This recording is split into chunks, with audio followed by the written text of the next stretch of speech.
자, 광합성, 빛 에너지를 이용해서 어떠한 물질을 합성한다. 이게 광합성이 될 겁니다.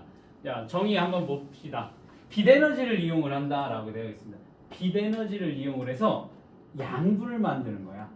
그러니까 최종적으로 양분을 만드는 게 광합성의 목적이야. 광합성은 뭐 만들려고? 양분 만들려고. 우리 소화와 순환, 호흡 배설을 배웠었을 때 소화 때 배웠었던 거. 소화 뭐니?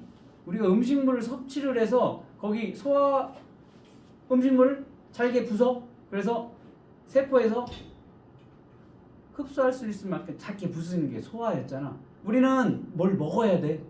맞아? 먹어야 돼. 선생님 점심을 안 먹었어. 지금 배고파. 에너지가 안 나. 그런데 밥을 먹었어. 이렇게 우리는 에너지를 만들기 위해서 외부에서 이렇게 음식을 먹어야 되는데, 식물 같은 경우에는 빛만 있으면 스스로 뭐를 만들 수 있어? 양분을 만들. 자기가 필요한 양분을 자기가 합성을 할 수가 있어. 식물 같은 경우는. 자, 이렇게 빛 에너지를 이용해서 양분을 만드는 과정을 광합성이라고 얘기를 할 겁니다. 금방 얘기했어. 광합성을 하는 생물 대부분 식물이 될 거고, 일부 동물에서도 광합성하는 일부 동물 있어. 광합성하는 생물, 식물도 있겠고 일부 동물도 있어. 스스로 뭐를 만들어? 양분을 만들 수가 있어. 양분을 만들기 때문에 얘는 생산자의 역할을 하고 있다라고 되어 있습니다. 식물뿐만 아니라 광합성하는 식물성 플랑크톤 그리고 광합성 세균도 생산자의 역할을 하고 있다. 야, 결론 뭐야? 광합성은 양분을 만든다. 그거 하나만 기억을 해두면 돼. 머릿속에. 광합성 뭐? 양분 만드는 작용이구나 라는 겁니다. 그리고 자, 광합성은 양분을 만든다. 요거 굉장히 중요한 내용이 될 거고, 식물 세포에 어디에서 광합성이 일어나느냐? 엽록체에서 일어난다. 요거는 무조건 기억을 해둬야 되는 개념이 될 겁니다.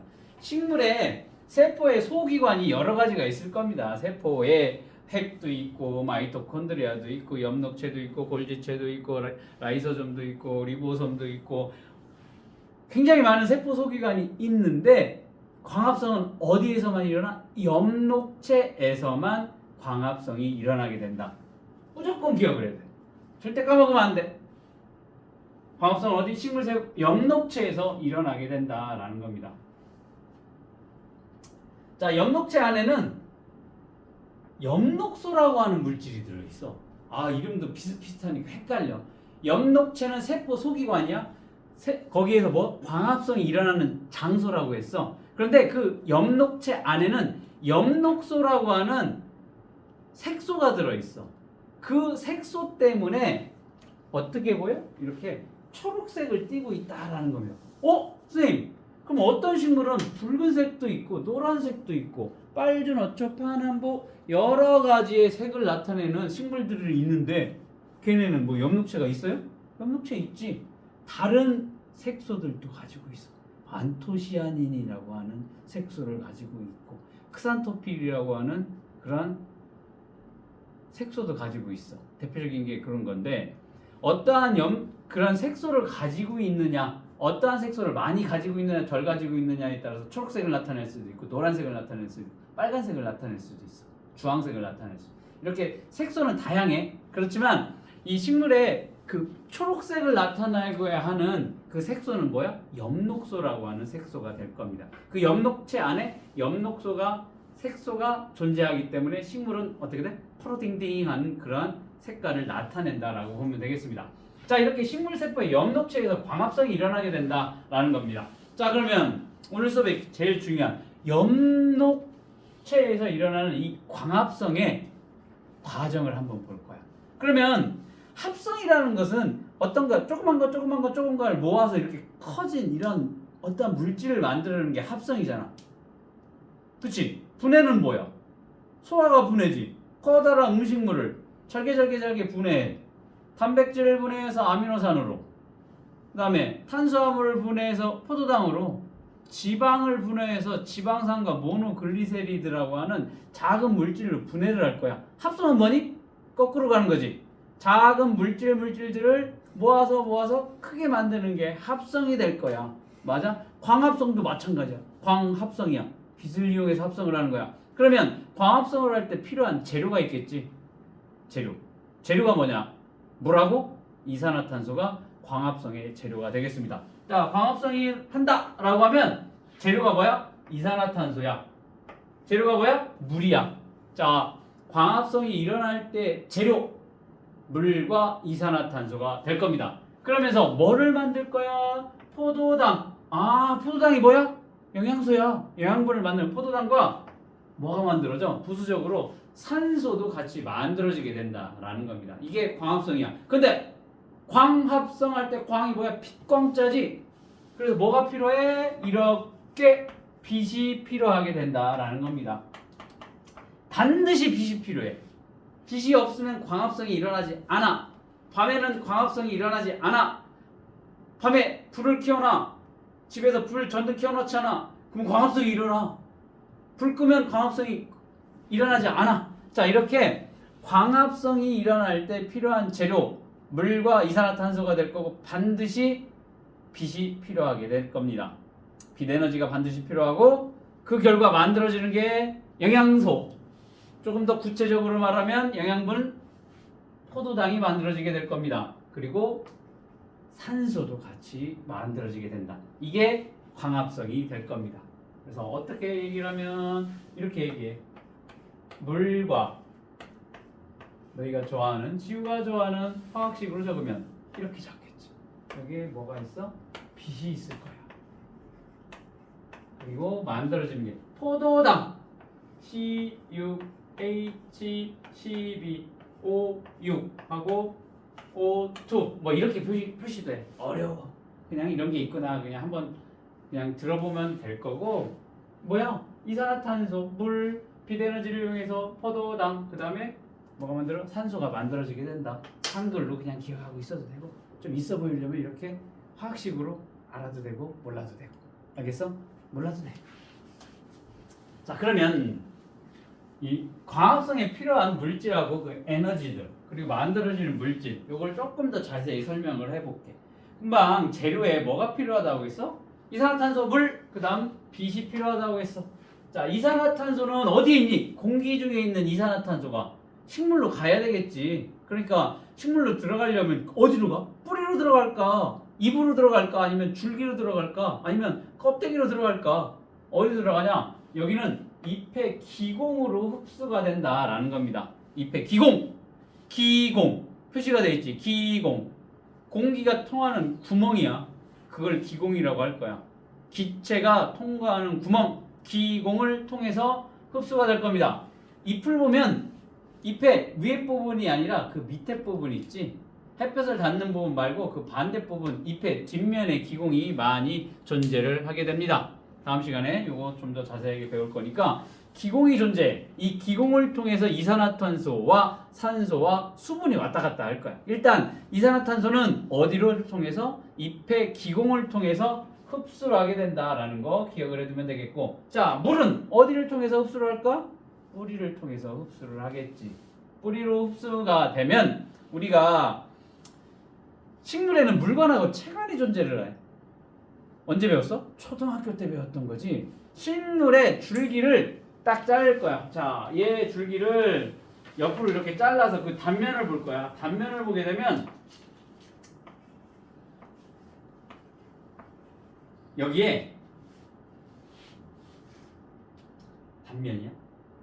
단면을 보면 이 안쪽이 물관이고 이 바깥쪽이 체관이고 그리고 여기가 가운데 부분 물관과 체관 사이를 우리는 뭐라고 하냐면 형성층이라고 얘기를 할 겁니다. 형성층이 뭐 하는데요? 세포 분열이 활발하게 일어나는 거야. 그러니까 식물이 자라는 곳이야. 식물이 자라는 곳은 두 군데가 있어. 뿌리에 있는 생장점이라고 하는 부분하고 이 줄기의 부분에 있는 형성층이라고 하는 이 두 부분에서 세포 분열이 일어나서 커가.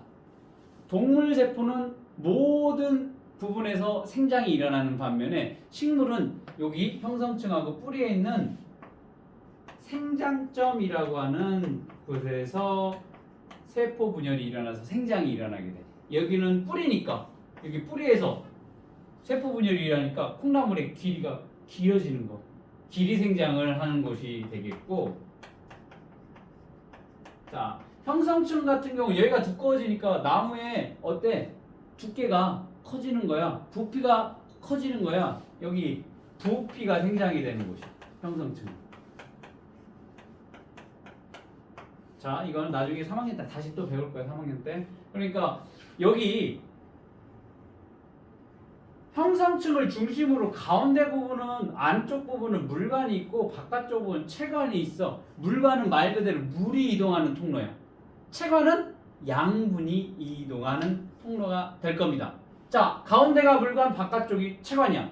가운데가 물관 바깥쪽이 체관이야. 가운데가 물관 바깥쪽이 체관이야. 이거 외울 때 어떻게 돼? 어떠한 이러한 사물을 얘기할 때 뭐라고 해? 물체라고 얘기를 하지. 물체. 그래서 가운데 물, 바깥에 체 해서 물관, 체관 이렇게 기억을 해두면 될 겁니다. 이렇게 물관을 통해서 뭐가 이동해? 물이 이동을 할 거야. 체관을 통해서 뭐가? 양분이 이동을 할 거야. 그러면 먼저 물을 봅시다. 뿌리로 흡수가 될 거야. 뿌리로 흡수가 돼. 그래서 물관을 통해서 잎까지 운반이 된다라는 거야. 자, 세계에서 가장 큰 나무가 114m래. 미국에 있어. 114m야. 그럼 그 밑에서 물을 뿌리에서 끌어가지고 어디까지 올려야 돼? 잎파리까지 물을 끌어올려야 돼. 굉장히 힘들겠지. 그 100m를 물을 끌어올려야 된다고 생각을 해봐. 엄청난 힘으로 끌어올려야 된다고. 그 물이 어떻게 올라가냐고. 그건 다음 시간에 자세하게 배울 거고. 자, 이렇게 물이 이동을 하는 통로가 뭐가다? 물관이야. 뿌리를 통해서 흡수한 물이 잎까지 이동을 해야 돼. 그래서 잎을 통해서 바깥으로 이 물이 나가야 돼. 됐니? 자, 물. 자, 이산화탄소와 물이 필요한, 광합성에 필요한 재료가 될 거고, 그 다음에 또 뭐가 필요하다? 빛에너지가 필요하다. 식물세포의 엽록체 안에 뭐가 있다고 했어? 광합성 색소가 존재를 한다고 했어. 색소가 존재해. 이 색소가 빛 에너지를 흡수를 해야만 이 광합성이 일어나게 된다. 빛 에너지가 있어야만 광합성이 일어난다. 그러면 선생님 깜깜한 밤에는 광합성이 일어나지 않는다라는 겁니다. 말 그대로 광합성 이름에 광자가 들어가서 빛이 있어야만 합성을 할 수가 있다. 바꿔 말하면 빛이 없다? 광합성이 일어나지 않는다라는 겁니다. 자, 이렇게 광합성에 필요한 물질, 에너지. 물질은 이산화탄소, 물이 될 거고, 에너지는 빛 에너지를 이용을 할 겁니다. 그래서 만들어지는 물질이 뭐라고 했니 아까? 포도당이, 영양분인 포도당이 있습니다. 포도당이 먼저 만들어지게 될 거예요. 광합성 결과. 그런데 대부분의 식물은 포도당을 물에 잘 녹지 않은 녹말로 밖에서 엽록체에 임시 저장한다. 이게 뭐냐면 광합성을 하면 포도당이 만들어져. 양분을 만들어서 포도당 만들어져. 그러면 식물체 입장에서 보면 나 포도당이 많은데? 그럼 광합성이 더 이상 일어나지 않겠지. 그러니까 얘를 물에 잘 녹지 않는 전분이라고 하는 거 있지. 녹말로 전환을 시킬 거야. 가지고 있는 포도당을 만들어지면 녹말로 전환, 만들어지면 녹말로 전환을 해놓을 거야. 그러니까 계속 어떻게 돼? 광합성이 일어나면서 포도당을 계속 만들겠지. 만들면 족족 포도당은 다 뭘로? 다른 형태로 저장을 해놓기 때문에 이렇게 잎에다가 임시 저장을 해놓을 거야. 그러다가 이 양분은 식물의 생명활동에 필요한 에너지원으로. 자, 이렇게 포도당은 광합성 결과 만들어진 산물이야. 그런데 얘는 포도당이 많아지면 광합성이 더 이상 안 일어나지. 그러니까 어떻게 돼? 바로바로 전환을 시켜줄 거야. 물에 잘 녹지 않는 녹말로 바꿔서 엽록체에 임시 저장을 했다가 이제 임시 저장이니까 어떻게 돼? 저장 창고로 옮겨갈 거야. 그 저장되는 창고까지 이동하는 통로가 뭐가요? 여기 있던 체관이 그 역할을 하는 거야. 양분이 이동하는 통로가 체관이 되겠다. 그 다음 또 이렇게 양분이 자기 필요한 에너지원으로 사용된다라고 했어. 자기가 에너지원으로 써. 그래서 남으면 어떻게 돼? 저장을 하겠지. 저장을 해놔. 그걸 우리가 먹는 거지. 토마토가 됐든 식물 우리 먹는 쌀이 됐든 밀이 됐든 그 저장해 놓은 영양분을 우리가 먹게 되는 거지. 맞아? 이렇게 식물은 광합성을 해서 자기의 필요한 에너지를 자기가 만들고 그 에너지가 남았어? 그러면 어떻게 돼? 저장을 해놓을 거야. 감자의 형태로, 고구마로, 쌀로, 혹은 양파, 다양한 형태로 단백질이 될 수도 있고, 땅콩이 지방이 될 수도 있고, 단백질이 될 수도 있고, 그 다음에 탄수화물이 될 수도 있고, 다양한 형태로 저장을 해놔. 그걸 우리가 먹지. 그걸 우리가 뺏어 먹게 되지. 맞니? 그 영양분을 저장을 하기도 해. 그 다음 산소, 광합성으로 만들어지는 물질. 자, 산소가 만들어. 산소는 우리 어디다 쓰니? 지우야, 산소는 어디다 써? 호흡. 누가 호흡하는데? 내가 호흡하는데 써. 그러면 식물도 호흡을 할까? 식물도 살아가려면 당연히 생명체니까 걔도 호흡하는데 산소가 필요하겠지. 그러니까 광합성 결과 산소를 만들어. 그래서 그 산소를 자기가 써. 자기가 쓴다고. 자기가 만든 산소를. 그리고 남으면 어떻게 돼? 바깥으로 내보내지. 그 산소를 누가 써? 내가 쓰지. 너희가 쓰고 다른 생명체들이 그 산소를 이용을 할 겁니다. 자, 이런 식으로 산소 자신의 호흡에 이용해. 그리고 잎의 기공을 통해 공기 중으로 다시 방출할 거야. 자기가 쓰고 남는 건 바깥으로 내보내. 너 어디 통해? 기공을 통해서 내보낸대. 기공이 어디 나왔니? 이산화탄소. 이산화탄소도 기공을 통해서 흡수하고 산소를 만들어진 걸 기공을 통해서 바깥으로 내고. 기공이 그럼 뭐야? 기체가 왔다 갔다 하는 통로가 되겠다. 구멍이 기공이 되겠다. 자, 이런 식으로 광합성이라고 하는 것은 간단합니다. 재료인 물과 이산화탄소를 이용해서 에너지를 누구한테? 빛에너지를 이용해서 뭘 만들어? 양분인 포도당을 만들고 산소도 같이 만들어지는 작용이 뭐다? 광합성이다. 간단하지? 광합성. 재료가 뭐야? 이산화탄소, 물. 그리고 에너지는 빛에너지를 쓸 거고 결과 포도당과 뭐가 만들어져? 산소가 만들어지는 거. 이게 끝이야, 광합성. 자, 광합성에 필요한 요소 확인하는 물을 한번 봅시다. 물이 아까 광합성의 재료와 이산화탄소와 물이 있는데 물이 필요한지 한번 보자라는 겁니다. 헬몬트라고 하는 우리 16쪽에 지금 교재 16쪽에 나와 있는 내용을 보면 알 수가 있는데 헬몬트라고 하는 과학자가 1579년도 1644년까지 살았네. 1600년대, 1500년대 몇 세기냐? 17세기냐? 맞아? 맞잖아. 여기다 일 하나 더 더해야잖아. 그때에 있었던 과학자인데 이 사람이 무슨 실험을 해봤냐면 버드나무 2.2kg 어린 버드나무하고 건조한 흙 90.7kg을 이 흙에다가 버드나무를 심고 키웠어.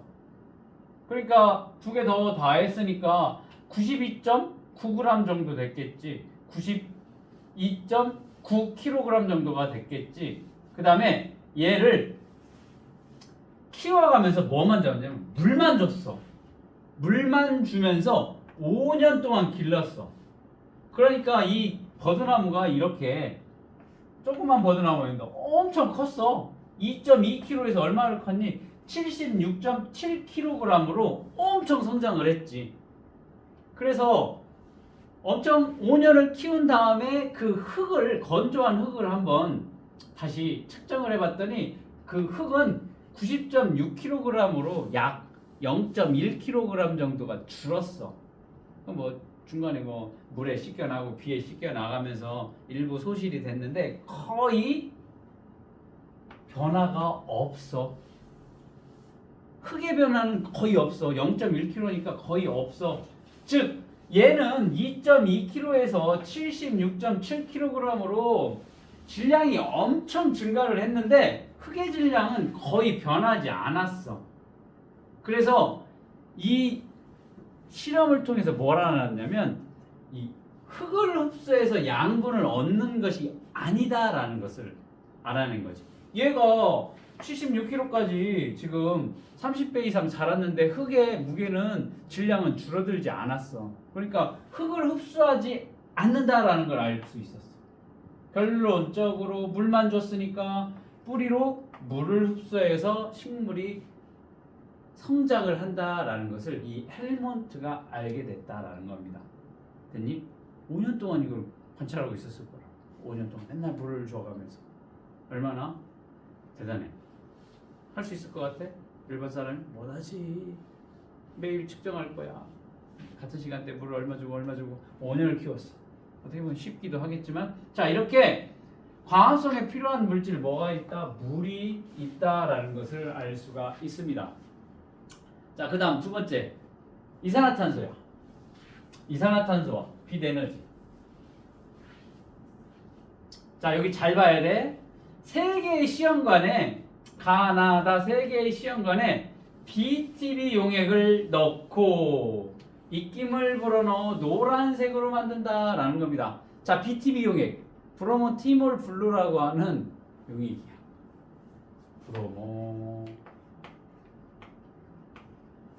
브로모티몰 블루야. 그 약자야. BTB. 지시약이야. 자, 지시약 어디서 배웠지? pH 얘기했었을 때 얘기했지. 위액이 산성을 띠고 있다라고 했었을 때. 자, 우리가 저쪽 방에 있네.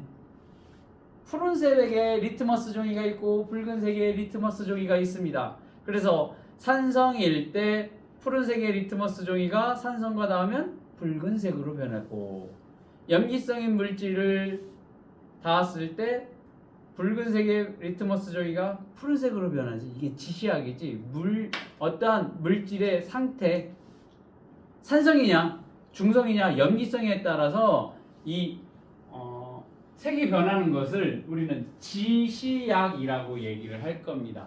이거 굉장히 중요합니다. BTB 이거 고등학교 때까지 또 나오기 때문에 반드시 기억을 해둬야 돼. 자, BTB 마찬가지로 얘가 용액의 이산화탄소의 농도, 산성도에 따라서 색깔이 변하는 지시약이 될 겁니다. 자, 뭐냐면 이산화탄소가 많아. 이산화탄소가 많아. 그러면 산성이야. 산성. 여기는 산성. 적어놔. 산성일 때는 이 BTB가 무슨 색을 나타내? 노란색을 나타내게 됩니다. 이거 외워야 돼. 어쩔 수 없이 외워야 돼. BTB 용액이 중성일 때는 초록색을 나타낼 거야. 중성일 때는 초록색. 이산화탄소가 적당히 있었을 때. 이산화탄소가 적어, 여기는 염기성이 될 겁니다. 염기성. 이때는 파란색을 나타내. 자, 우리가 보통 얘기할 때 산성, 중성, 염기성 얘기를 한다고. 산성, 중성, 염기성. 산성일 때는 이산화탄소 양이 많아. 염기성일 때는 이산화탄소의 양이 적어. 그러면 중성일 때는 염기성보다는 많고 산성보다는 이산화탄소 양이 적겠지. 그 중간이 중성이 될 거야. 그럴 때 요 BTB 용액의 색깔은 무조건 기억해야 돼.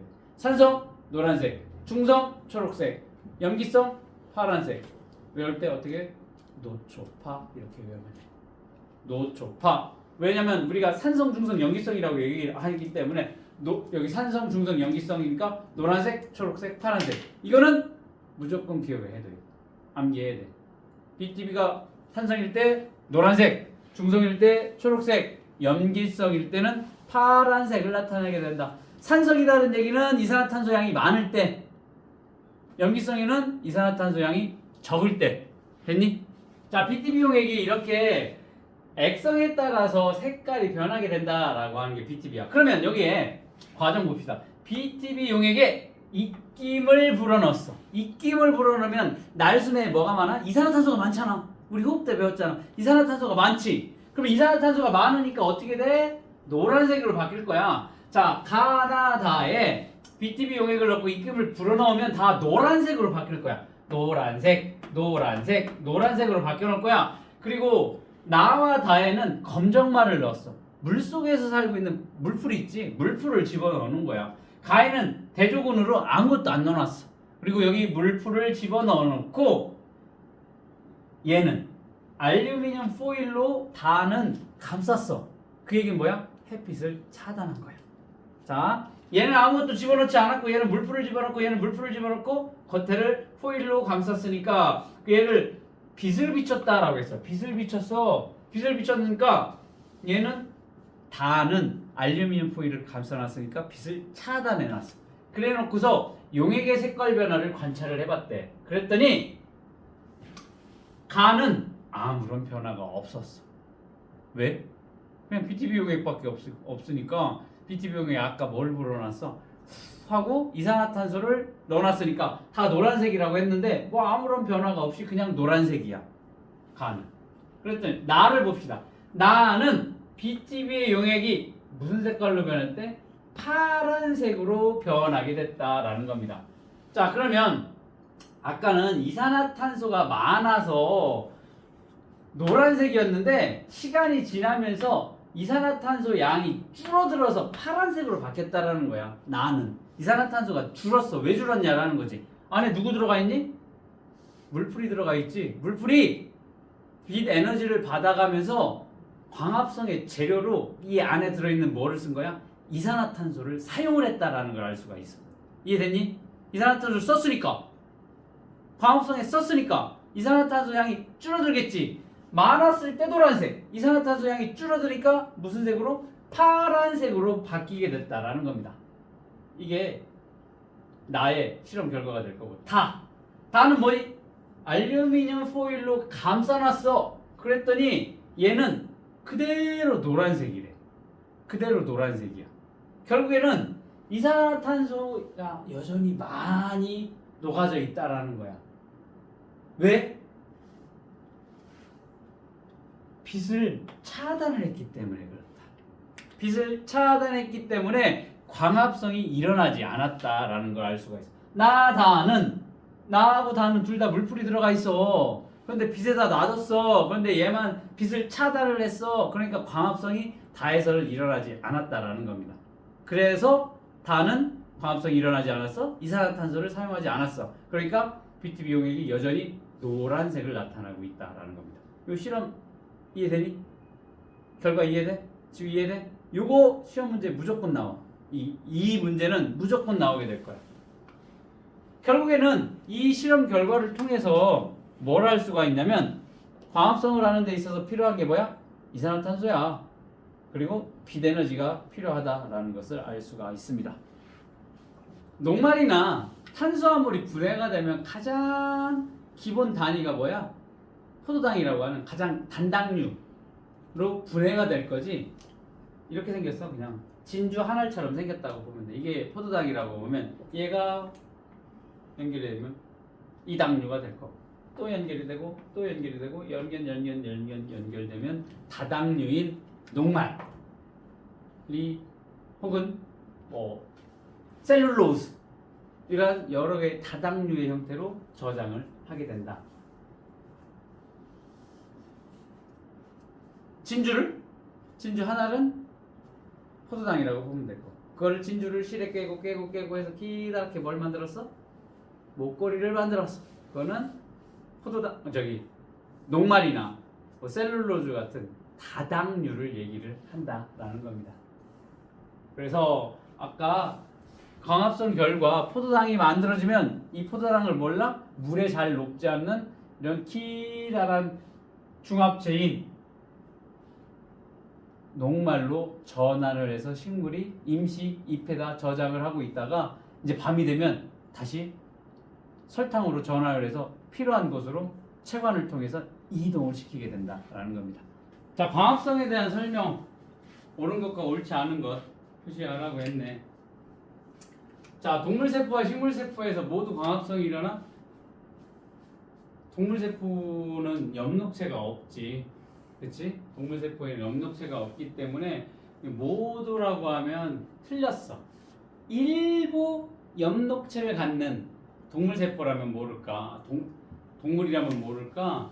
일단 동물세포에는 엽록체가 존재하지 않기 때문에 식물세포에서만 광합성이 일어나게 된다라는 겁니다. 그래서 틀렸고 식물세포에서 광합성이 일어나는 장소 엽록소이다? 틀렸지? 틀렸어. 왜 틀렸어? 엽록체라고 얘기를 하는 거야. 엽록소는 엽록체 안에 있는 색소야.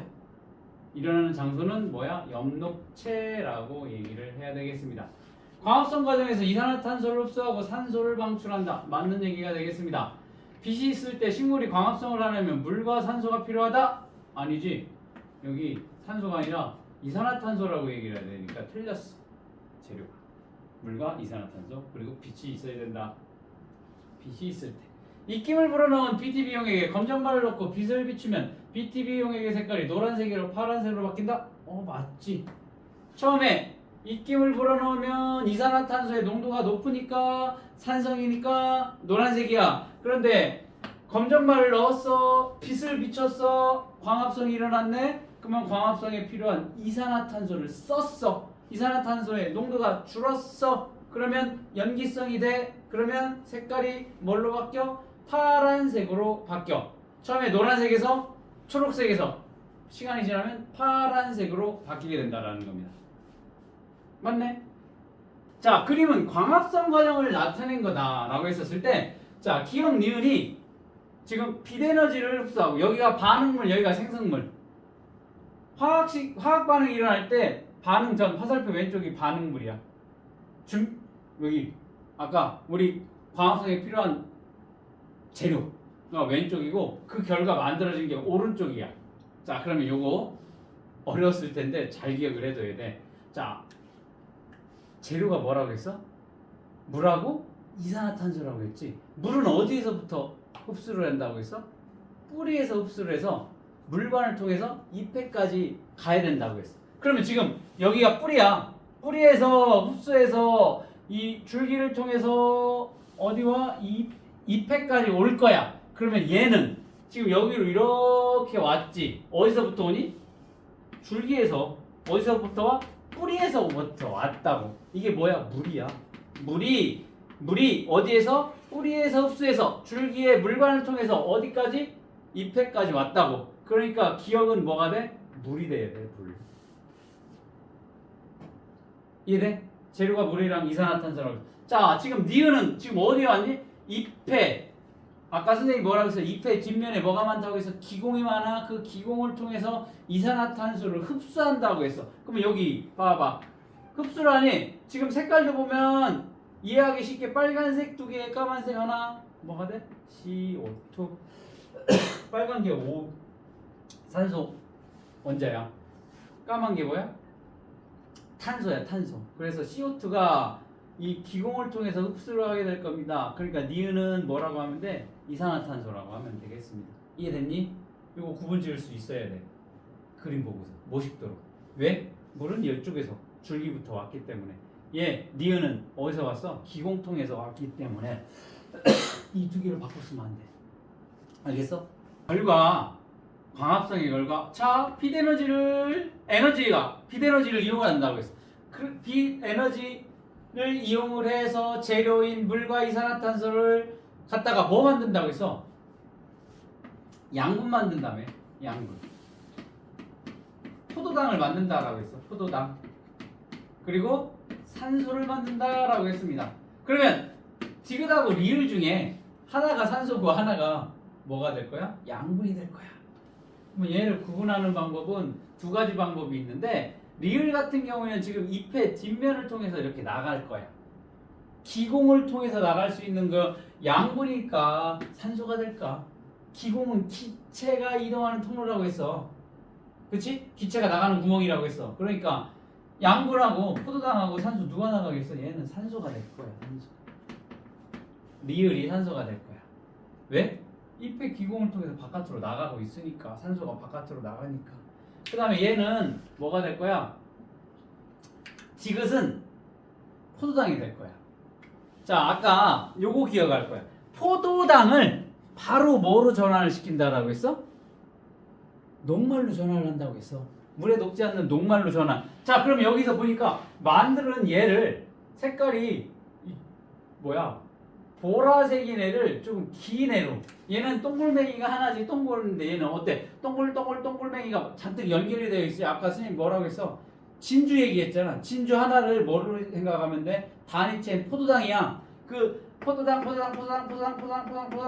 녹말이야 녹말. 녹말로 이렇게 전환이 됐다라는 겁니다. 그러니까 얘는 뭐가 돼? 포도당이 될 거야. 산소가 올 수가 없어. 산소가 모여져서 여러 개가 산소가 이렇게 이 꾸러미로 만들어질 수가 없기 때문에 얘가 산소가 될 수는 없어. 그러니까 얘는 뭐야? 디귿이 포도당이고 포도당이 뭘로 전환이 된다고 해서 녹말로 이렇게 전환이 된다. 됐어? 이렇게 이 칸 다 채울 수 있어요. 이 그림도 무조건 시험에 나오는 내용이 되겠습니다.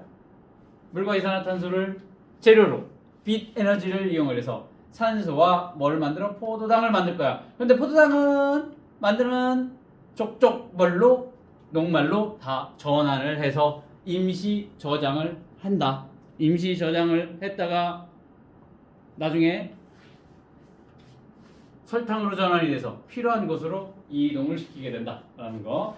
자, 그다음 자 버드나무를 건조한 흙에 한번 심어보자. 그다음에 일주일에 한 번씩 물을 줬대. 5년 동안 키워야지 하고서 물만 줘서 키웠더니 버드나무가 엄청 컸어. 그런데 질량이 엄청 늘었어. 그런데 흙의 질량은 거의 변하지 않았네.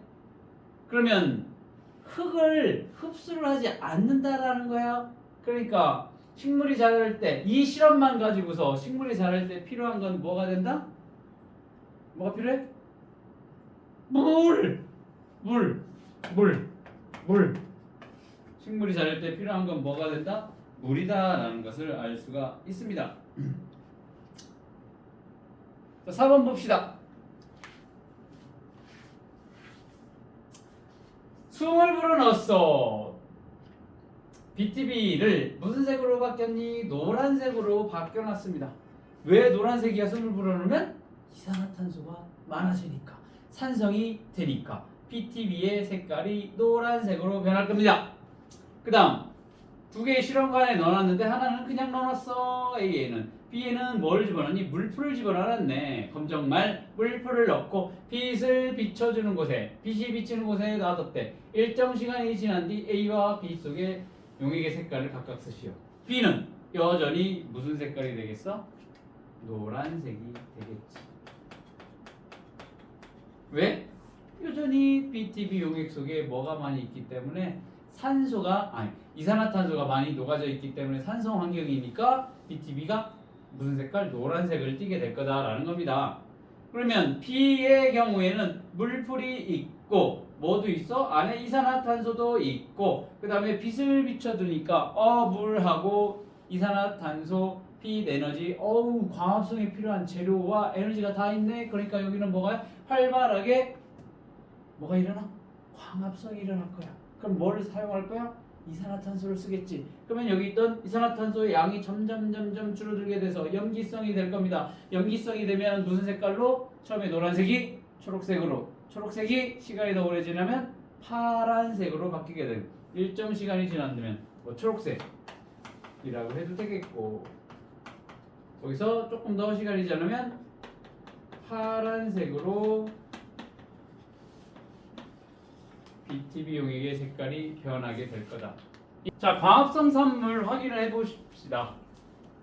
이따가 꽉 잡아 자료 다시 보긴 할 건데 먼저 광합성 결과 녹말이 만들어지는 걸 한번 확인해 보자라는 거야. 녹말. 그럼 우선적으로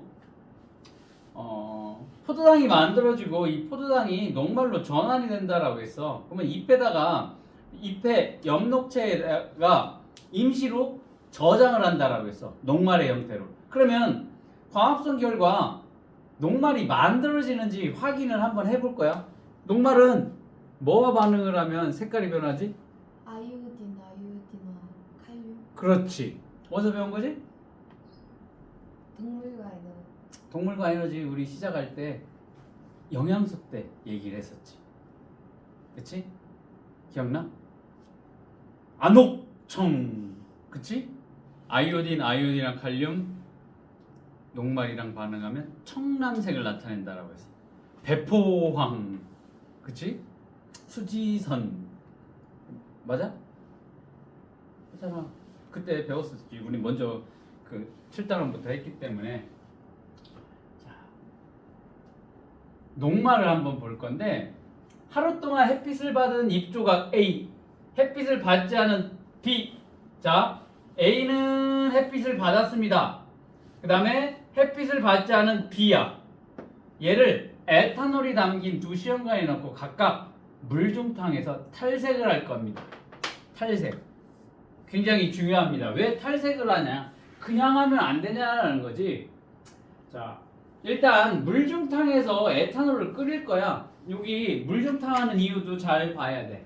여기 물중탕이라고 하는 것은 여기에 어떠한 이런 시험관을 끓일 때 시험관을 가열하면 직접 이렇게 불로 가열하고 싶어. 이렇게 가열해도 되겠지. 그런데 여기에 뭐가 들어가 있어? 에탄올이 들어가 있지. 에탄올을 직접 가열하면 어떻게 될까? 잘못하면 불이 붙어. 폭발해. 위험하겠지. 그러니까 얘를 어떻게 돼? 이러한 물에다가 넣고 물을 끓일 거야. 그러면 얘가 밑에 가열을 해주면 물이 끓겠지. 그러면서 물이 온도가 올라가면 그 온도 때문에 이 에탄올이 끓기 시작할 겁니다. 가열이 될 거야. 이렇게 직접 가열하면 위험하니까 물중탕을 물에다 넣고서 서서히 가열하는 게 물중탕이야. 앞으로 물중탕 얘기는 계속 나올 거야. 고등학교 때까지. 그러니까 물중탕은 뭐야? 온도를 서서히 가열하기 위해서 하는 방법이라고 보면 되겠습니다. 자, 그러면 얘를 탈색을 시킨다라고 해서 어디다 넣고 에탄올이 담긴 시험관에 넣고서 잎을 집어넣고 끓여. 에탄올을 이렇게 그러면 뭐가 돼? 탈색이 될 거야. 탈색이 뭐니? 우리가 염색을 하려면 머리카락을 염색을 하려면 먼저 탈색을 하고 그 다음에 염색을 하면 굉장히 염색약이 잘 먹지. 염색을 해본 적이 있는지 모르겠지만 자, 이렇게 엽록소라고 하는 색소가 있었어. 아까 엽록차 안에는 엽록소라는 색소가 있었어. 이 엽록소가 어디 잘 녹냐면 에탄올에 잘 녹아. 그래서 에탄올에 넣고 잎을 에탄올에 넣고서 끓이면 물중탕을 하게 되면 그 색소가 다 뽑혀서 나와.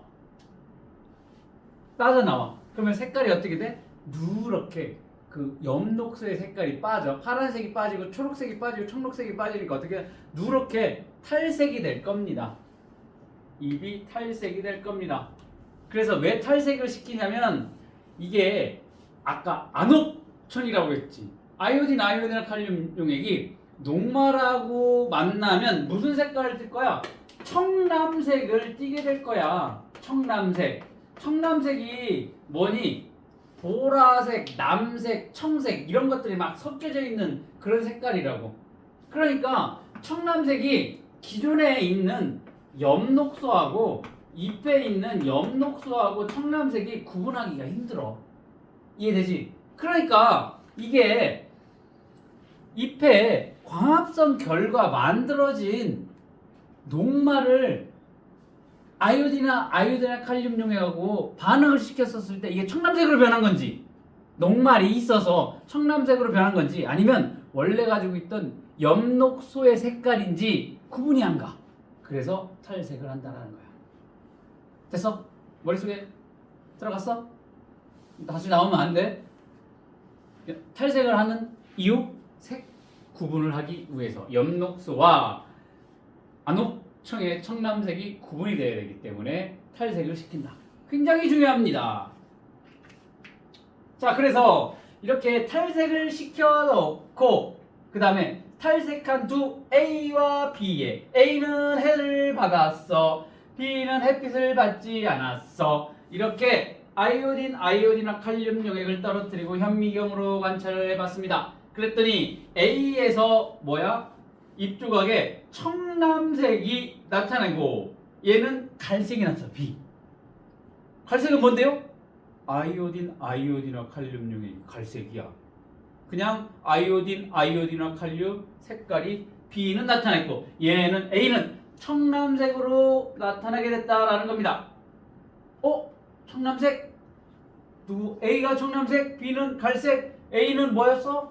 햇빛을 받은 조각이 A라고 얘기를 했습니다. 즉 햇빛을 받았어. 광합성 결과 포도당이 만들어지고 그 만들어진 포도당이 뭘로 전환이 됐어? 녹말로 전환이 됐다라는 것을 알 수 있는 실험이 되겠습니다. 됐니? 자, 광합성 결과 이건 빛을 비춰놨기 때문에 광합성 결과 만들어진 포도당이 녹말로 전환이 됐어. 어디에서? A에서. 그렇기 때문에 A에서만 아이오딘 칼륨 용액과 반응해서 청람색으로 바뀌게 됐다라는 겁니다. 됐어? 녹말이 검출이 됐다라는 얘기는 포도당이 전환이 됐다. 포도당이 만들어졌다는 것은 뭐야? 햇빛을 받았기 때문에 뭐가 일어났다? 광합성이 일어나게 됐다라는 것을 알 수가 있습니다. 자, 이렇게 광합성 결과 뭐를 알 수가 있어? 녹말이 만들어진다라는 걸 알 수가 있고, 그 다음에 아까 광합성 결과 만들어지는 게 녹말, 즉 포도당 영양분 말고 또 뭐가 하나 더 있었냐면 산소가 있었습니다. 그러면 산소가 만들어졌는지를 확인하는 실험, 이것도 관찰 되게 쉽습니다. 여기 보니까 검정말을 어디다가 넣었냐면 1% 탄산수 나트륨 수용액에다가 집어넣어놨어. 자, 물인데 여기다가 1% 탄산수 나트륨을 풀어놓았어. 집어넣어놓은 이 물에다가 이렇게 물포를 이렇게 놓고 위에다가 만들어지는 기체를 모으기 위해서 깔때기를 이렇게 뒤집어서, 그러면 기체가 모아져서 어디로, 여기 깔때기로 모아지겠지. 이렇게 장치를 해놓은 거야. 근데 여기다 1% 탄산수 나트륨을 왜 집어넣냐라는 거지. 왜 집어넣었을까요? 유진아, 왜 집어넣어? 그렇지, 이산화탄소를 공급해준 거야. 여기 뭐야? 탄산수 나트륨을 넣어줬다라는 얘기는 이산화탄소를 공급해준 거야. 왜? 광합성이 재료니까. 자, 봅시다. 1% 탄산수 나트륨을 집어넣어 놓은 수용액이니까 이산화탄소는 많이 있을 겁니다. 이렇게 깔때기에 뭐가 모여질 거야? 기체가 모여질 거야. 그 기체를 모아서 꺼져가는 향불을 갖다 대봤어. 그랬더니 꺼져가는 향불이 어떻게 돼가? 갑자기 확 하고 타오르고 있습니다. 타오른다. 광합성 결과 뭐가 만들어졌어? 산소가 만들어졌다. 자, 산소의 조연성이라고 얘기를 할 겁니다. 다른 물질의 연소를 돕는 성질을 조연성. 산소는 스스로 타지 않아? 산소가 타질 않아? 자기 다른 물질이 타는 것을 도와주게 되는 거야. 즉 얘가 타는 것을 도와주지. 꺼져가는 향씨가 어떻게 돼? 확 타올라서 불이 붙어. 뭐야? 산소가 만들어지게 됐다라는 겁니다. 광합성 결과 뭐가 만들어져? 산소가 만들어졌다라는 것을 알 수 있는 실험이 되겠습니다. 자, 이렇게 광합성 결과 만들어지는 게 뭐야? 양분, 포도당이 전환돼서 뭐야? 녹말. 그리고 뭐가 만들어진다? 산소가 만들어졌다라는 것을 알 수가 있습니다. 환경 요인 봅시다. 환경 요인. 뭐라고 되어 있냐? 변인 통제라고 되어 있네. 실험 조건이나 결과와 관계된 모든 요인을 통제하는 것을 변인 통제라고 한다. 변인을 통제하여 실험 결과에 혼선을 줄 수 있는 요소를 제거하면 실험의 타당성을 높일 수가 있습니다. 광합성에 영향을 미치는 환경 요인을 알아보도록 하겠습니다.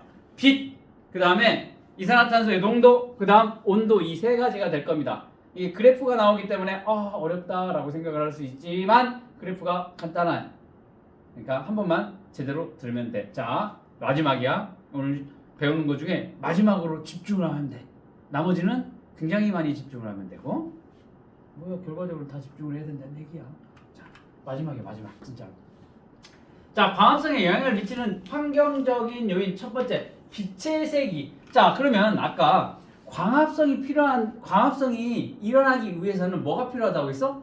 빛 에너지가 필요해. 그러면 빛 에너지가 강하면 강할수록 광합성이 활발해지냐라는 거야. 쉽게 말하면, 자, 이 인위적인 광원인 이 빛을 비춰도, 전등빛을 비춰도 광합성이 일어나게 될 거야. 그러면 스탠드를 갖다 놓고, 이따가 실험에 나오겠지만 하나를 틀어놓고 두 개를 틀어놓고 세 개를 틀어놓고 했었을 때 어디서 광합성이 더 활발하게 일어나느냐를 비교를 해보면 결론만 얘기를 하면 빛의 세기가 셀수록 광합성량이 증가를 해. 자 여기 봅시다. 가로축이 뭐니? 빛의 세기야. 세로축이 뭐니? 광합성량이야. 빛을 자 1만큼, 2만큼, 3만큼, 뭐 4만큼 럭스라고 해요. 빛의 세기를 강하게 했더니 어때? 광합성량이 이렇게 증가를 하네. 근데 어느 정도 되면 빛의 세기가 아무리 세진다 하더라도 광합성량은 더 이상 증가하지 않는다라는 거야. 이해됐니? 빛의 세기가 세져. 빛이 이렇게 세져. 광합성량이 증가합니다. 그런데 빛의 세기가 아무리 많이 세져도 더 이상 어느 일정 수준이 지나게 되면 광합성량은 더 이상 증가하지 않는다. 자, 그러니까 이거 잘 들어야 돼. 빛의 세기가 세지면 광합성량은 증가해. 맞아? 봐봐. 빛의 세기가 셀수록 광합성량이 증가합니다. 이건 맞아? 그러면서 말장난이 될 수도 있어. 잘 들어야 돼. 일정 세기 이상에서는 광합성량이 더 이상 증가하지 않는다라는 거야. 그러니까 나중에 생각할 때 뭐야? 빛의 세기가 세질수록 광합성량은 증가한다라고 하면 틀려. 한 끗 차이지만 틀려. 빛의 세기가 세지면 광합성량도 증가를 한다. 이건 맞아. 그런데 끝에 뭐가 붙어야 돼? 일정 세기 이상에서는 더 이상 광합성량이 증가하지 않는다라는 거야. 즉 여기서는 증가를 합니다. 그렇지만 일정 세기 이상이 되면 빛의 세기가 아무리 세져도 광합성량은 증가하지 않는다. 이게 빛의 세기가 광합성에 영향을 주는 요인이 될 거고, 그 다음 이산화탄소 농도 봅시다. 아까 실험을 할 때 거의 1% 뭐를 집어넣었니? 탄산수 나트륨을 집어넣었다고 했잖아. 왜 집어넣는다고 했어? 이산화탄소를 공급해주기 위해서. 이산화탄소를 왜 공급해줘? 광합성을 하는데 필요한 재료가 이산화탄소이기 때문에. 맞아? 그러면 이산화탄소가 많으면 혹은 적으면 광합성에 어떠한 영향을 주냐라는 겁니다. 자, 결론만 얘기를 하면 이산화탄소의 농도가 높으면 높을수록, 자 가로축이 뭐야? 이산화탄소의 농도야. 농도가 높으면 높을수록 어때? 광합성량도 이렇게 증가를 합니다. 그런데 마찬가지로 여기 빛의 세기와 마찬가지로 일정 농도 이상 이산화탄소의 농도가 일정 수준 이상이 된다 하더라도 광합성량은 더 이상 증가하지 않는다라는 겁니다. 됐어?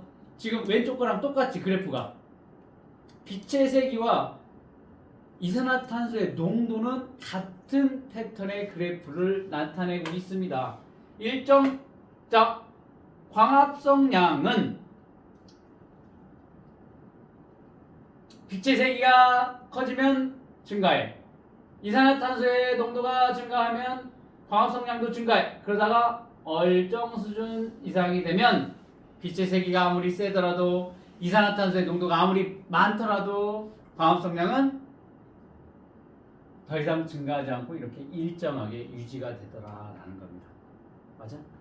여기는 광합성량, 여기는 빛의 세기, 이산화탄소의 농도가 들어가겠죠. 둘이 같은 패턴을 나타내게 된다라는 거. 그 다음 온도야. 온도가 높아지면 광합성량이 증가를 할 거야. 그러니까 겨울에는 광합성이 잘 안 일어나. 왜? 추우니까. 얘네도 어떻게 돼? 추울 때 어떤 활발한 대사 과정이 일어나지 않지. 자, 날이 따뜻할 때 운동을 하면 준비 운동 기간이 그렇게 길지 않아도 돼. 그런데 추운 날은 어떻게 돼? 충분히 준비 운동을 해야 돼. 따뜻할 때보다 2배는 더 해야 돼. 그렇지 않고 운동을 하면 어떻게 돼? 부상 입지, 다치지, 문제가 생길 수가 있겠지. 그만큼 날씨, 온도에 영향을 받을 수가 있어. 마찬가지로 광합성도 온도에 영향을 받는다라는 거야. 추우면 얘네도 광합성 안 해. 왜? 추우니까.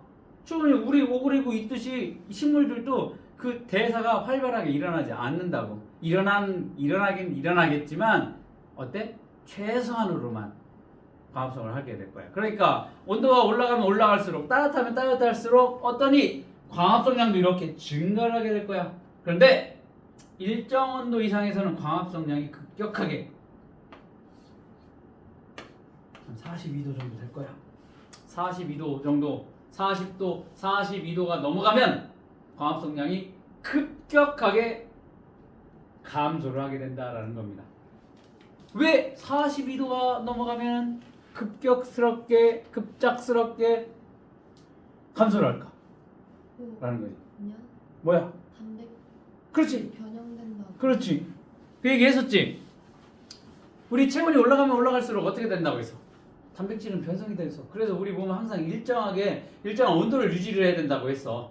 그게 항상성이야. 항상성이 무너지면 어떻게 돼? 43도, 42도까지 니네 올라가 봤지. 언제 올라가 봤어? 독감 걸렸을 때, 코로나 걸렸을 때 막 체온이 막 39도, 막 40도까지 올라가지고 그럼 어때? 죽을 것 같지 않지? 2도, 3도만 올라가도 막 정신 못 차려. 42도 되잖아? 죽어 사람 잘못하면. 혹시라도 살면 어떻게 돼? 바보 돼. 왜 바보 된다고 해서? 뇌에 단백질이 변성이 일어난다니까. 그러니까 식물도 마찬가지로 뭐가 있어? 식물체 안에 단백질 효소가 작용을 할 거야. 그런데 이런 날, 오늘 같은 폭염주의보가 내는 날, 햇볕은 내려지고 있으면 식물은 어떻게 하니? 도망을 못 가. 우리는 어디로 가니? 식물 밑으로 도망을 가고 건물 안으로 도망을 가고 부채질을 하는데 식물은 어떻게 해? 도망을 못 가. 피할 수가 없지. 태양을 피할 수가 없어. 그러니까 태양을 그대로 받아들이고 더우면 어떻게 돼? 그냥 그대로. 더워. 온도가 올라가. 온도가 올라가게 되면 어떻게 돼? 효소의 활성이 떨어지게 될 거야. 효소는 뭐야? 우리 몸에 일어나는 모든 작용을 하는 단백질이야. 그게 온도가 올라가면 어떻게 돼? 활성이 점점 떨어지게 된다고. 그러니까 특정 온도 42도 정도, 40도에서 어떻게 돼? 광합성량이 급격하게 감소를 하게 된다라는 겁니다. 그 전까지는 어때? 온도가 올라가니까 광합성량도 이렇게 증가를 할 겁니다. 그래서 일정 온도 이상에서는 광합성량이 급격하게 감소를 한다. 자, 광합성에 영향을 미치는 요인, 빛의 세기, 이산화탄소의 농도, 그 다음 뭐가 있어? 온도가 영향을 준다. 그럴 때 뭐니? 빛의 세기와 이산화탄소의 농도는 높아질수록, 빛의 세기가 세질수록 이산화탄소의 농도가 높을수록 광합성량은 증가를 하. 그렇지만 특정 농도 이상이 되게 되면, 특정 빛의 세기 이상이 되면 더 이상 광합성량은 증가하지 않는다. 그 다음에 온도가 올라가면 당연히 광합성량도 증가를 하겠지만 일정 온도 이상이 되면 급격하게 광합성량은 감소하게 된다. 광합성 산물에 대한 설명으로 옳은 것. 광합성 산물 뭐가 있어?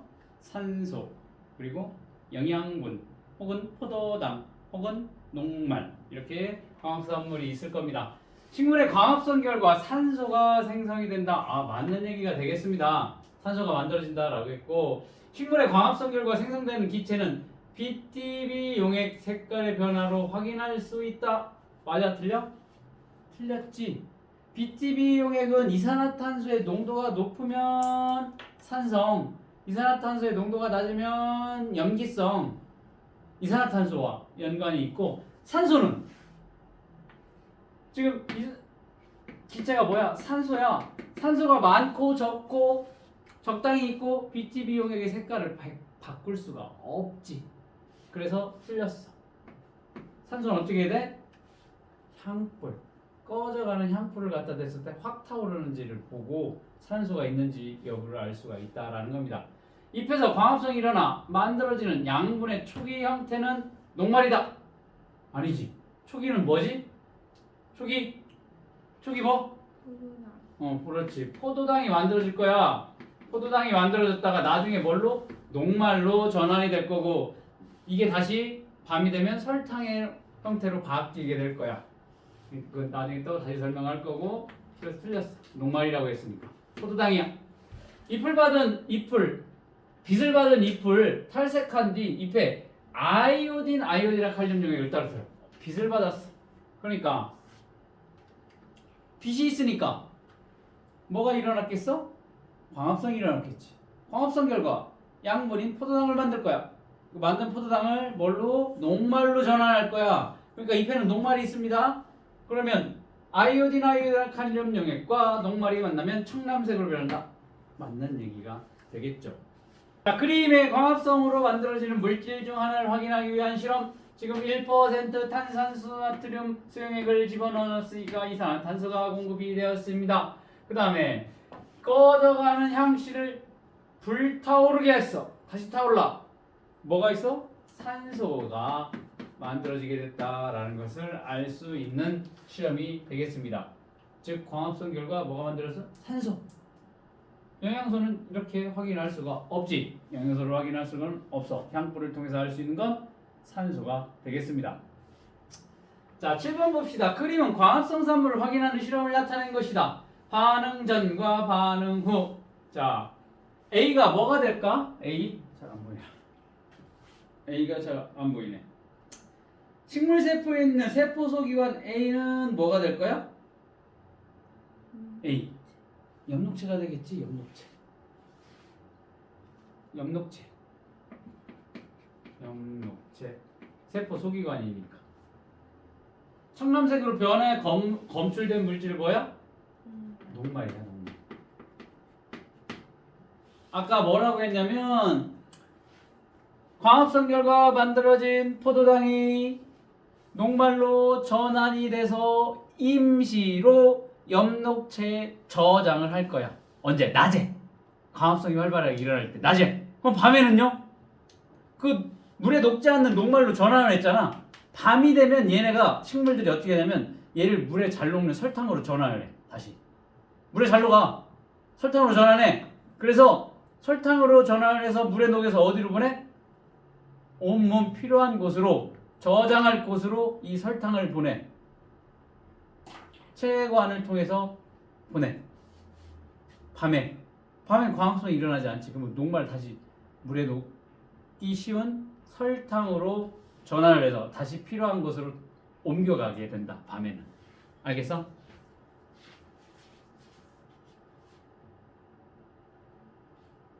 (8번) 봅시다. 광합성에 영향을 미치는 환경요인에 따른 광합성량의 변화를 나타낸 그래프이다. 색이네. 광합성량이 일정 부분 이렇게 증가하다 멈췄어. 그러면 뭐가 돼? 이산화탄소의 농도와 빛의 세기가 될 건데 여기 색이라고 되어 있으니까 여기 뭐가 되겠어? 빛의 세기가 될 겁니다. 그 다음 광합성량이 일정 부분 농도가 커질 때 일정 부분 이상 되면 더 이상 광합성량이 지면 뭐의 농도가 되겠어? 이산화탄소의 농도가 되겠어. 그 다음 하나 뭐니? 일정 온도 이상이 되면 전까지는 광합성이 증가해. 그 이후에는 급격하게 감소를 한다. 얘는 뭐가 되겠어? 온도가 되겠다라는 겁니다. 자, 옛날 사람들은 식물이 흙을 먹고 자란다고 생각을 했어. 그런데 여러 과학자들이 여러 가지 실험을 통해서 흙을 먹고 자라는 게 아니다라는 것을 밝혔습니다. 그래서 여기에서는 식물의 성장에 필요한 양분을 얻는 광합성 과정을 밝히게 돼 기여한 과학자들 얘기를 잠깐 해보도록 하겠습니다. 아까 처음 우리 나왔었던 헬먼트야. 헬먼트가 건조한 흙과 어린 버드나무를 갖다가 심어놓고서 일주일에 한 번씩 물만 줬대. 그리고 5년이 지난 다음에 이 질량을 측정을 해봤더니 버드나무는 2.2kg에서 76.7kg로 굉장히 많이 질량이 증가를 했습니다. 그러나 처음에 건조한 흙 90.7kg에서 90.6kg으로 그 흙의 질량은 거의 증가를 하지 않았어. 그렇지만 여기 버드나무는 엄청 자랐다라는 겁니다. 결과적으로 식물이 흙을 먹고 자라는 게 아니다라는 것을 누가? 이 할몬트 형님께서 밝혀내게 됐다라는 겁니다. 그래서 물을 흡수해서 성장하게 된다라는 겁니다. 그 결론은 뭐니? 식물은 광합성을 통해서 스스로 양분을 만든다라는 것을 알 수 있겠다라는 겁니다. 유리종이야. 밀폐를 시킬 수 있는 유리종에다가 뭘 집어넣냐면 가와 나의 생쥐 한 마리와 촛불을 켠 양초를 각각 집어넣을 거야. 그리고 여기는 촛불을 둘 다 켜놨는데 여기도 촛불을 켜놨고 여기도 촛불을 켜놨고 여기다가 뭘 집어넣냐면 가와 나랑 똑같이 해놨는데 식물을 같이 넣어놨어. 식물을 같이 넣어놓고 한번 결과를 봤더니 자 밀폐된 곳이니까 생지가 어떻게 해서 가에서는 죽었어. 나는 불을 붙여놨는데 얘는 양초가 조금 있다가 어떻게 돼? 꺼져버렸어. 그 다음에 다는 생지가 더 오래 살아남았대. 가에 비해서 가에서 예를 들어서 1분 만에 생지가 죽었다라고 하면 다는 3분 이상 살더라는 거야. 오랜 시간이 지났는데 야, 안 죽었어. 생지가. 가는 1분 만에 죽었는데. 라를 봅시다. 라는 촛불이 꺼지지가 않았대. 나는 꺼졌는데 얘는 꺼지지 않았대. 자, 이거를 결과 프리스틀리의 실험을 통해서 자, 생지 호흡과 양초의 연속. 즉 여기 생지가 여기 밀폐된 곳에서 호흡을 하고 있을 거야. 그리고 양초가 연소가 되면서 공기를 손상시켜서 생명이 살 수 없는 상태로 만든다라는 것을 알 수가 있었어. 공기를 손상시켜? 공기를 어떻게 돼? 이용을 했다라는 거지. 사용을 했다라는 거야. 그래서 공기가 없으니까 얘 죽었어. 얘는 공기가 없으니까 연소가 되지 않아서 불이 꺼지게 됐다라는 겁니다. 그러면 다와 라 봅시다. 식물은 나쁜 공기를 신선한 공기로 만들 수가 있다라는 거야. 즉 다와 라에서 생쥐가 더 오래 살았고 촛불이 꺼지지 않았어. 그러니까 나쁜 물질 뭐야? 나쁜 공 이산화탄소를 흡수를 해서 산소를 만들어냈다라는 것을 알 수가 있었다라는 겁니다. 이게 프리스틀리의 실험이 되겠습니다. 식물의 광합성 결과 뭐가 만들어진다? 산소가 만들어졌다라는 것을 알 수 있겠습니다. 자, 밀폐된 유리종의 가와 나에는 식물 집어넣고 식물 집어넣었어. 그 다음에 생쥐도 같이 넣어놨습니다. 그 다음에 얘는 햇볕을 비쳤어. 근데 얘는 어둠 상자로 빛을 이렇게 차단을 시켰어. 그리고 다는 식물의 잎을 모두 떼놓고 여기 생쥐를 같이 넣고 빛을 비춰줬어. 이래 놓고서 결과를 봤더니 가는 생쥐는 살아남았어. 나는 생쥐가 죽었어. 다도 생쥐가 죽었다라는 겁니다. 이 결과를 통해서 잉해나우스는 뭐를 알게 됐냐면 어라 빛을 비춰줬더니 이 식물이 광합성을 해서 뭐를 만들어? 산소를 만들어서 이 생쥐가 죽지 않았어. 언제? 빛이 있을 때.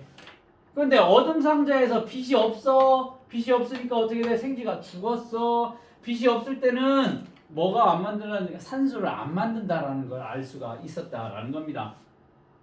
빛이 있을 때만 산소를 만들고 빛이 없으면 산소를 만들지 않으니까 생쥐가 죽었어. 이해되니? 자, 그 다음에 여기 세 번째 다 봅시다. 다. 생쥐가 죽었네. 가와 다의 차이점이 뭐니? 여기는 이파리가 있고 여기는 이파리가 없어. 자, 빛이 있을 때 잎이 있어야 식물의 녹색 부분이 동물의 생존에 필요한 물질, 산소를 만든다라는 거야. 즉 광합성이 일어나는 장소인 엽록체가 얘는 없었기 때문에 산소를 만들지 못하니까 조금 있다가 얘는 생쥐는 죽을 수밖에 없지. 왜? 산소를 자기가 다 소비를 했으니까 더 이상 산소가 없으니까 죽을 수밖에 없었다. 그래서 식물의 광합성은 빛이 있을 때 일어날 거고 어디에서 일어나? 잎이 있어야만 일어난다라는 것을 알 수 있는 실험이 되겠습니다. 잉해나우스의 실험이 될 거고, 자 세네비의 실험을 봅시다.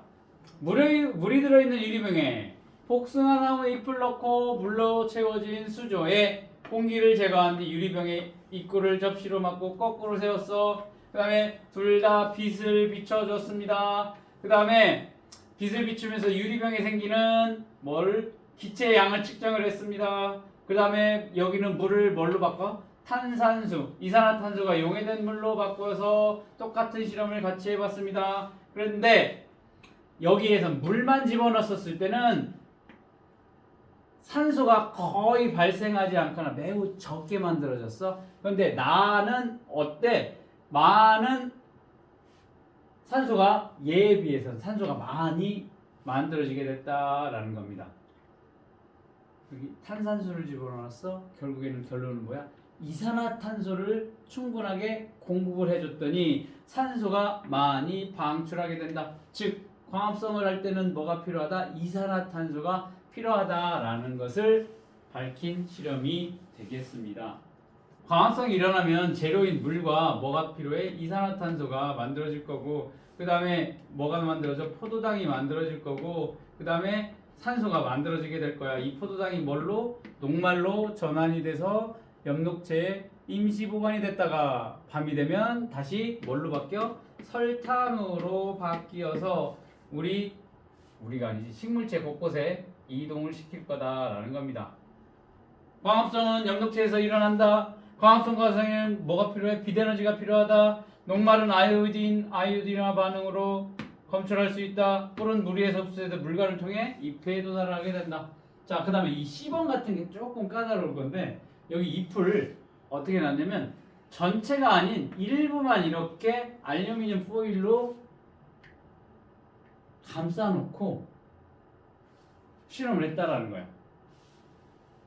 처음에는 어둠 상자에 놓고 잎을 이렇게 일부만 감싸고 햇볕에 놓고 그 다음에 물중탕을 해서 에탄올에 놓고 탈색을 시킨 다음에 아이오디나 칼륨 용액을 떨어뜨렸어.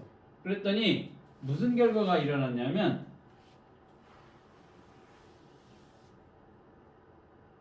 자, 좀 확대를 해놓을게.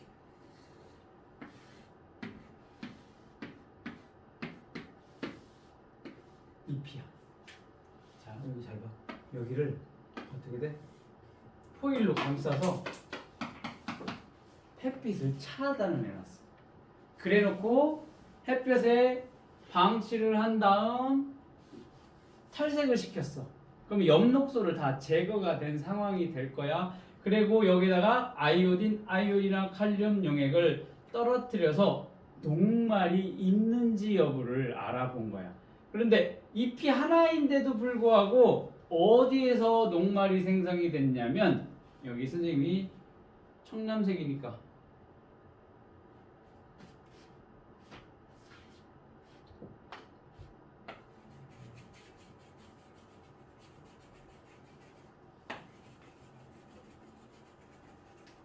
이 포일로 가리지 않은 부분 있지. 여기서는 뭐가 청람색으로 바뀌게 됐다라는 거야. 뭐야? 여기서는 광합성이 일어나서 뭐가 만들어졌어? 녹말이 만들어져서 뭘로 전환이 됐다?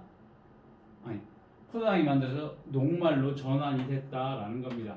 여기는 색깔 변화가 없어. 여기는 그냥 탈색이 돼서 아무 색 변화가 없어. 청람색으로 나타나지 않았다라는 겁니다. 이렇게 빛을 차단을 하게 되면 어떻게 돼? 광합성이 일어나지 않는다라는 거예요. 하나의 잎인데도 이렇게 결과가 나온다라는 것까지 기억을 해두면 되겠습니다.